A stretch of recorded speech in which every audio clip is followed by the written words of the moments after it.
ہمارا سب سے بڑا چیلنج اس وقت یہ ہے کہ ہم نے وہ قرضوں کا بوجھ جو ہم پر 2018 اور 2022 میں گزشتہ حکومت ڈال کر چلی گئی، جس میں پاکستان کی تاریخ کے 80% قرضے لیے گئے اور وہ پاکستان کو قرضوں کے دلدل میں پھینک کر چلے گئے اپنی نالائکی اور نااہلی سے۔ اب ان قرضوں کی ادائیگی کے لیے ہم پاکستان کی پیداواری صلاحیت میں کیسے اضافہ کریں؟ پاکستان کا مستقبل، پاکستان کی زراعت کی پیداوار میں اضافہ، پاکستان کی صنعت کی پیداوار میں تیز اضافہ، پاکستان کی سروس سیکٹر میں تیزی کے ساتھ پیداواری صلاحیت میں اضافہ، پاکستان کی ٹیکنالوجی اور آئی ٹی سیکٹر میں صلاحیت میں اضافہ، اور سب سے بڑھ کر جو ہمارے 5 ایز کا بنیادی پلر ہے کہ پاکستان کو ایک ایکسپورٹ لیڈ گروتھ معیشت میں کیسے ڈھالا جائے۔ میں پہلے بھی یہ بات کہتا تھا اور اب پھر دہراؤں گا، ہمارے مستقبل کا انحصار اس بات پر ہے کہ ہم $30 ارب کی ایکسپورٹ سے $100 ارب کی ایکسپورٹ پر کیا 7-8 سالوں میں پہنچیں گے یا 15 سالوں میں پہنچیں گے۔ ہماری بقا اس میں ہے کہ ہم یہ سفر 7-8 سالوں میں کریں، اور اس کے لیے حکومت کی تمام قوت، حکومت کے تمام وسائل ہمیں پرائیویٹ سیکٹر کو مضبوط کرنے میں جھونکنا ہوں گے۔ اور پرائیویٹ سیکٹر کے لیے بھی ضروری ہے کہ ہر پاکستان کا بزنس مین بریف کیس اٹھا کے سیمپل اس میں ڈالے اور دنیا کی منڈیوں میں پاکستان کے برانڈ کی ساکھ کو قائم کرے اور پاکستان کے لیے ایکسپورٹ کے آرڈر حاصل کرے، چونکہ ہماری سالمیت، خود مختاری، سلامتی، ترقی، خوشحالی، سب کا دار و مدار اس میں ہے کہ ہم کس قدر تیزی سے فورن ایکسچینج ارن کرنے والی معیشت بنتے ہیں، چاہے وہ ایکسپورٹس کے ذریعے ہے، چاہے وہ فورن ڈائریکٹ انویسٹمنٹ کے ذریعے ہے، خواہ وہ ریمیٹنسز کے ذریعے ہے۔ تو ہم انشاءاللہ تعالیٰ کوشش کریں گے کہ پلاننگ کمیشن جہاں یہ سارے منصوبے اور یہ سب پاکستان کی ترقی کا جو فوری تقاضے ہیں انہیں پورے کریں۔ اس کے ساتھ ساتھ جو ہمارا ایک مشن ہے کہ لانگ ٹرم ترقی کا بھی گول رکھیں، اور اس وقت میرے نزدیک ہم پر تاریخ کا سب سے بڑا چیلنج یہ ہے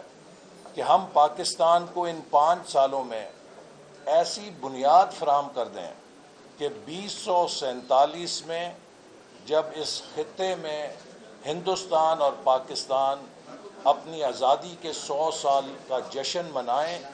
تو ہر پاکستانی، ہمارا ہر آج کا پاکستانی نوجوان جو اس وقت موجود ہوگا، وہ سر فخر سے بلند کر کے کہہ سکے کہ ہم نے 100 سالوں میں شاندار اور بے مثال ترقی طے کی ہے، اور اس کے لیے ہم کولیبریشن کے عمل پہ چلیں گے۔ میں سمجھتا ہوں کہ اب حکومت کی صلاحیت بہت محدود ہے، ہمیں اپنے اہداف کو حاصل کرنے میں پرائیویٹ سیکٹر کی مدد درکار ہوگی، ہمیں اپنے اہداف کو پورا کرنے کے لیے ایکیڈیمک سے، جو ہماری اکیڈیمیا ہے ان سے مدد درکار ہوگی، ڈیولپمنٹ سیکٹر کے جو ایکسپرٹس ہیں ان سے مدد درکار ہوگی، اور سب سے بڑھ کر یہ کہ میں اوورسیز پاکستانیز کو دعوت دیتا ہوں کہ ہر وہ پاکستانی جس کے پاس صلاحیت ہے اور جو پاکستان میں ڈیولپمنٹ کے اندر کنٹریبیوٹ کر سکتا ہے، ministry of planning and development کے دروازے اس کے لیے کھلے ہیں۔ آئیے، اگر آپ ایڈوائزری کیپیسٹی میں اپنی خدمات پیش کرنا چاہتے ہیں تو ہمارے ساتھ شریک ہوں، اگر آپ عملی طور پہ کام کرنا چاہتے ہیں آپ کے ساتھ ہم شراکت کریں گے، اور اگر آپ کوئی منصوبہ قائم کرنا چاہتے ہیں تو ہم آپ کے ساتھ مل کر آپ کی مدد کریں گے تاکہ حکومت کے دیگر اداروں سے آپ کو تعاون حاصل ہو سکے۔ ہمیں اس وقت ٹیم پاکستان بن کر، ایک قوم بن کر ملک کو ان مسائل سے نکالنے کے لیے کام کرنا ہے، اور میری اپوزیشن سے بھی یہ اپیل ہوگی کہ اب انتخابات کا عمل گزر چکا ہے، اور اسمبلیوں میں حلف اٹھا کر وزیر اعظم، وزیر اعلیٰ، اسپیکر، ڈپٹی اسپیکر کے انتخابات میں حصہ لے کر اپوزیشن عملاً 8 فروری کے نتائج تسلیم کر چکی ہے۔ لہٰذا اب ملک کے اندر انتشار، خلفشار اور سیاسی عدم استحکام پیدا کرنے کی بجائے وہ مثبت اپوزیشن کے حیثیت میں ہم پر پازیٹیو تنقید کریں، ہم اس کا خیر مقدم کریں گے۔ جہاں پر ہم کوئی غلطی کریں اس کی اصلاح پر ہمیں توجہ دلائیں، ہم وہ اصلاح کریں گے۔ لیکن اگر وہ اپنی سیاست کے لیے ملک میں انتشار پھیلانے کی اور فساد پھیلانے کی کوشش کریں گے تو اس کی اجازت نہیں دی جائے گی، چونکہ یہ مسئلہ ان کی سیاست کا نہیں ہے،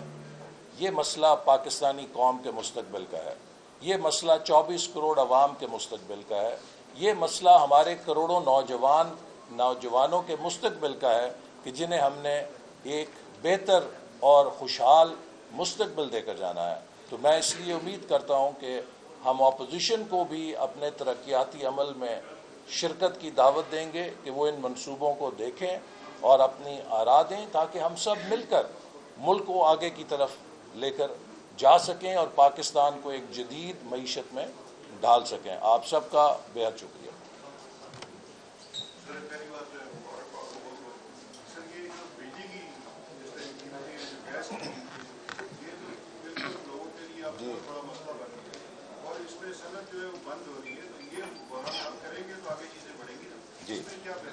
جی آپ نے بالکل صحیح توجہ دلائی۔ کل جو کابینہ کا پہلا اجلاس ہوا ہے اس میں بھی وزیر اعظم نے اسی چیز کو اپنی ترجیح قرار دیا ہے کہ ہم کس طریقے سے عوام کو مہنگائی سے نجات دلائیں اور خاص طور پہ بجلی اور گیس کی قیمتیں جو ناقابل برداشت ہو چکی ہیں ان میں کمی لے کر آئیں۔ انشاءاللہ تعالیٰ اس مقصد کے لیے اور اس ہدف کے لیے ہم اپنا سفر شروع کر رہے ہیں، اور آپ دیکھیں گے کہ جیسے 2013 اور 18 کے درمیان بھی رفتہ رفتہ ہم نے ان چیزوں میں بہتری لا کر قوم کو ریلیف دیا تھا،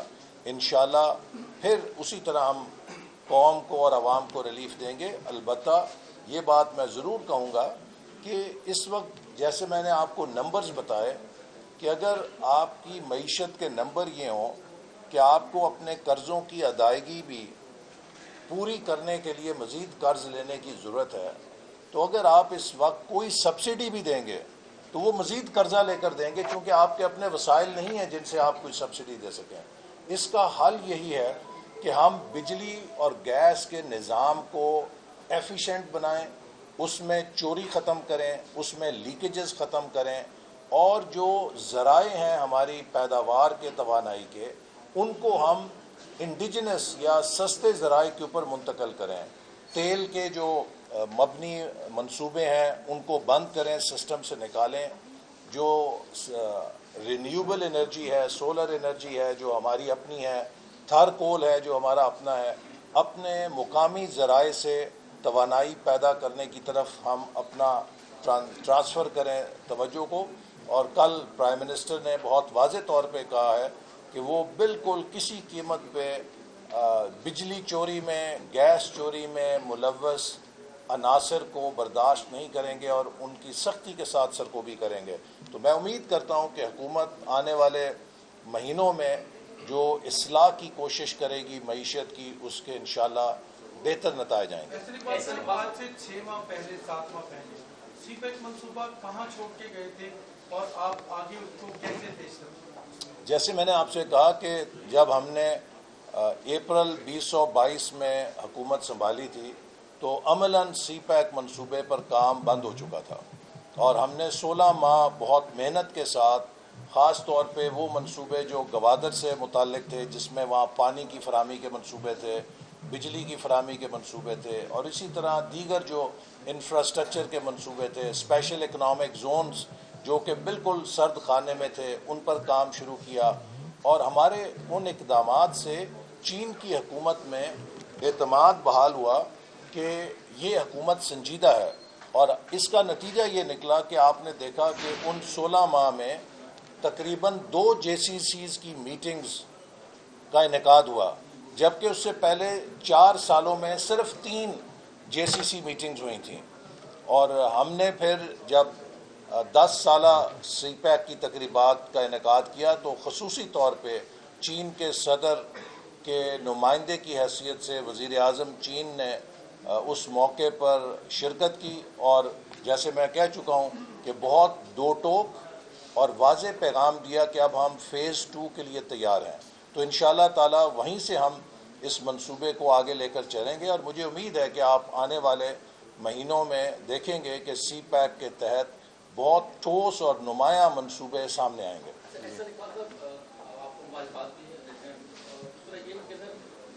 ہماری جو وزارتیں ہیں مختلف وزارتوں میں اخراجات بہت زیادہ ہیں، جو ہمارے ایک تو عوام تو ہر دفعہ دیتی ہے قربانی دیتی ہے، لیکن ہمارے منسٹرز کے اور اس کے علاوہ جو افسران ہیں، افسر شاہی صاحب ان کے اخراجات، تو وزارتوں کا ڈیٹا آپ کے پاس بھی آ جائے گا، تو اس کے لیے کچھ اقدامات آپ تجویز کریں گے؟ دیکھیے، یقیناً ہمیں کفایت شعاری اختیار کرنی ہے اور حکومت کے اخراجات میں کمی لانی ہے، لیکن اگر آپ وفاقی حکومت کے نمبر دیکھیں تو اس وقت وفاقی حکومت کے کل اخراجات تقریباً 700 ارب کے قریب بنتے ہیں۔ ہم پر بوجھ وفاقی حکومت کے اخراجات کا نہیں ہے، ہم قرضوں کی ادائیگی کے بوجھ میں پسے ہوئے ہیں جو 7500 سے تجاوز کر چکے ہیں۔ جہاں پر ہم حکومت کے اخراجات میں اگر بچت کریں گے تو 700 ارب میں آپ 10%، 20%، 30% کتنی بچت کر لیں گے؟ وہ آلریڈی بیئر منیمم پہ ہیں، لیکن جو علامتی اور سمبولک اخراجات ہیں تعیش کے، ان کو ہم ختم کریں گے۔ لیکن جیسے میں نے آپ سے کہا کہ 700 ارب میں آپ 10، 20، 30، 40، 50 ارب کی بچت کر لیں گے، اس سے کام نہیں چلے گا۔ ہماری اصل ضرورت اس بات کی ہے کہ ہم اپنی ٹیکس کلیکشن میں 2 گنا 3 گنا اضافہ کریں۔ ہمارے مسائل کا حل ہمارے ریونیوز میں 2-3 گنا اضافہ کرنا ہے، ہماری برآمدات میں اضافہ کرنا ہے، ہماری جو پائی جو شرنک کر رہی ہے اس پائی کو گرو کرنے میں ہمارا مستقبل ہے۔ تو ایک گروتھ مائنڈ سیٹ کے ساتھ، ریونیو پیدا کرنے کے مائنڈ سیٹ کے ساتھ ہمیں ہر شعبے میں انٹرونشنز کرنی ہے، اور اسی سے ہم پاکستان کو اس گرداب سے نکال سکیں گے۔ سو میں مس کوٹ نہیں ہونا چاہتا، میں قطعاً یہ نہیں کہہ رہا کہ ہم حکومت کے اخراجات میں کمی نہیں کریں گے، لیکن میں آپ کو صرف یہ کہہ رہا ہوں کہ حکومت کے اخراجات کا حجم اس وقت جو کرنٹ ایکسپینڈیچرز ہیں اس میں بہت تھوڑا رہ گیا ہے۔ ہم جس بوجھ تلے دبے ہوئے ہیں وہ ہمارے دوسرے غیر پیداواری اخراجات ہیں، جس میں کہ قرضوں کا بوجھ سب سے بڑا ہے، پھر اس میں سبسڈیز آتی ہیں اور کچھ ٹرانسفرز ہیں، ان کا بوجھ ہم پر بہت زیادہ ہے۔ پینشن کا بوجھ 800 ارب کا ہے، وہ وفاقی حکومت کا جو کل اس وقت بجٹ ہے اس سے 100 ارب زیادہ ہم پر پینشن کا بوجھ ہے۔ تو یہ وہ چیزیں ہیں جن کا اب ہمیں مستقل حل تلاش کرنا ہے تاکہ پاکستان کی معیشت ایک پائیدار اور مستحکم معیشت بن سکے۔ ٹھیک ہے جی، تھینک یو ویری مچ۔